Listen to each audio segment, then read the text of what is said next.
Okay, today I'm going to go over watercolor.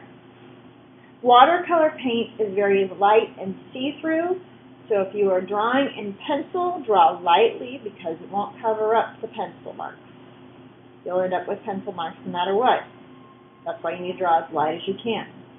You also want to make sure your paper is stretched for your good project, or you're going to get a lot of buckling with your paper. To mix your paints, you need a cup of water. You need some soft brushes. You don't want stiff ones. Well, I guess you could try stiff ones. You need your paint. You need a palette. The watercolor palettes have the wells to them. They're all numbered. This is number 18. This is paint number 18. They are by your computer number or iPad number, whatever you want to say. Eyedropper, which is also numbered by your iPad number or computer number. And those are the basics that you need to get started. So the first thing you're going to do is get an eyedropper full of water and drop it into one of the wells. You can either use these circle wells or the rectangular wells, doesn't matter which. And then you're going to take one of your soft brushes, get it wet, and then you can roll it. See, I'll do blue. Roll it in your paint. You're not digging at the paint. You're not trying to like scoop a bunch out. You're just gently rolling it to make your paint.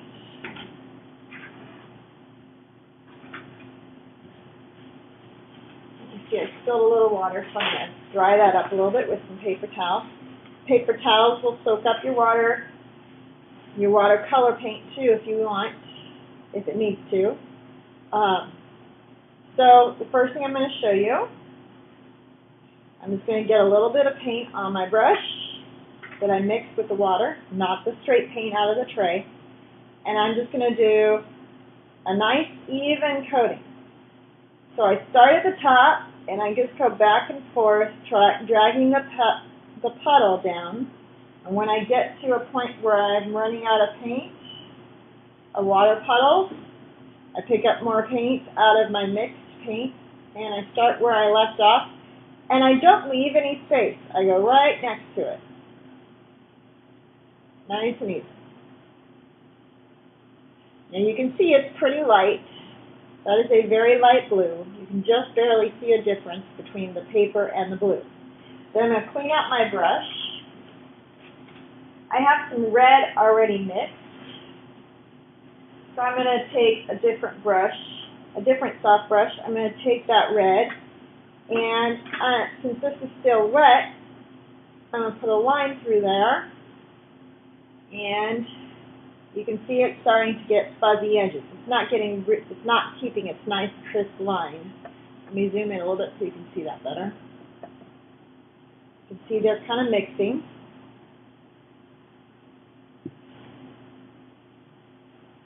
It's not wet enough, it's too dry. Oh, there it goes, that one's spreading. So if you want it to spread out, this is called bleeding, make sure the one layer is still wet, and put some paint on top of it, and it will bleed out, it'll mix. If you don't want it to mix, you've got to make sure it's completely dry between layers. So I have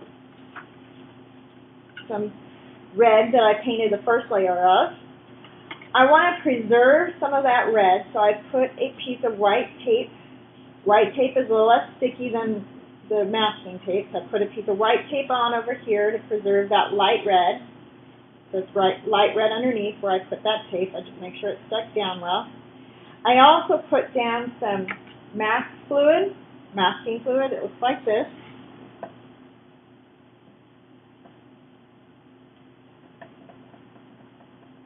This is masking fluid. You got to shake it up really well, and then unscrew the top,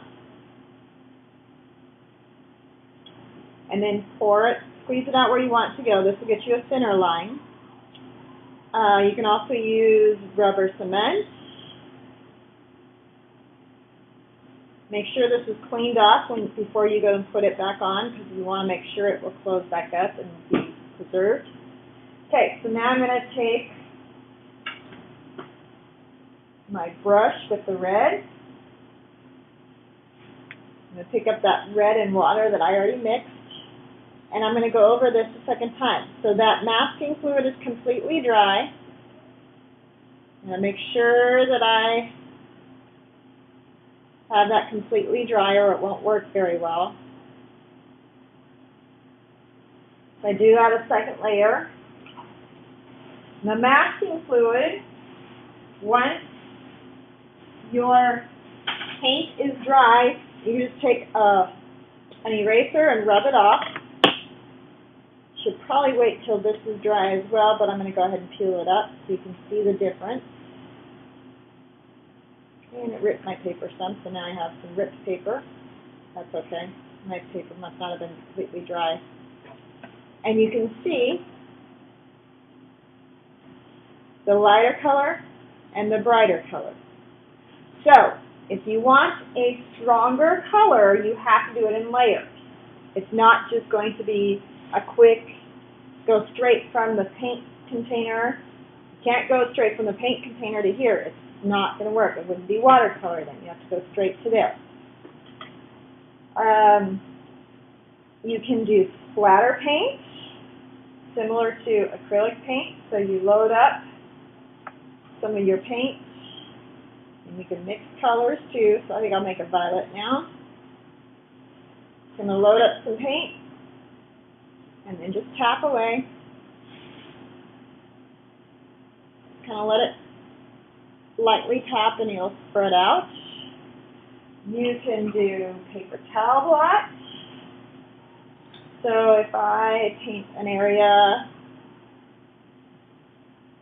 and you want to move fairly quickly with paper towel blot, and then I take and crumple up a piece of paper towel. It'll make a texture in there. I only remove some of it. It's still a light blue, which is hard to see in here, but it's still a light blue in there. And then you got the darker blue right there, and the white of the paper. So there are some techniques that you can use to make different textures.